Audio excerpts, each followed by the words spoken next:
Today we're back with a whole new podcast, and today we're going to be talking about college football news. And this first episode is going to be on Air Force. And Air Force this year is losing a couple of major players, but I still think that they'll have a really good year.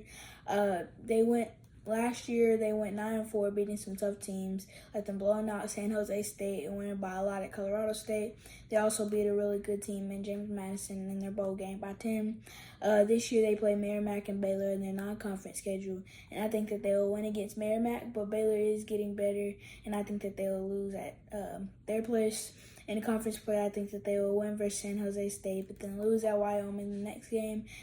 And then I think they will win at home versus Navy, at New Mexico, at Nevada, and a great win versus Colorado State for the second year straight. I think that they will lose at Army, at home against Fresno, and Oregon State. And I think that they'll have a down year because they're losing some major players, and I think they'll go 6-6. So overall, not a bad year considering the players that they're losing, and I'll get into that a little later. But still, could be better. But for the stats, they did pretty good in offense last year. They were 79 in total yards a game with 367. Number 2 in rushing yards, averaging 282 yards a game, and most of the yards came from rushing the ball.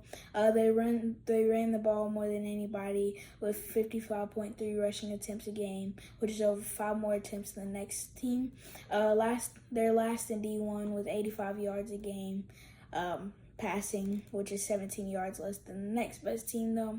In defense, they are 6th in least allowed total yards, only allowing 278 a game. They have the 20th best pass defense, only allowing 187 yards a game, and they also have a really good run defense, only allowing 91 yards. So they have a pretty good defense, and their running offense is really good, but their passing needs some improvement. For the upcoming rosters, they have some major players leaving, like I said earlier. Their quarterback from last year, Zach Larrier, is graduating, and he had a major impact. The whole Air Force offense didn't pass a lot, and that's why his yardage is down.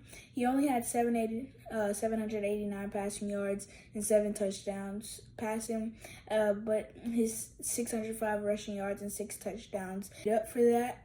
And they'll also be losing some other major players like their running backs, Emmanuel McKell, fullback, but he still played a lot of running back, and John Lee Elridge, as well as Alec Mock, Jonathan Youngblood, Trey Taylor, Bo Ryder, PJ Ramsey, and Jaden Goodwin. Emmanuel McKell and John Lee Elridge were very good running backs for Air Force, and last year they had a combined 1,549 yards and 12 touchdowns. Alec Mock is a free agent in the NFL, and he was arguably the best defensive player for Air Force last year.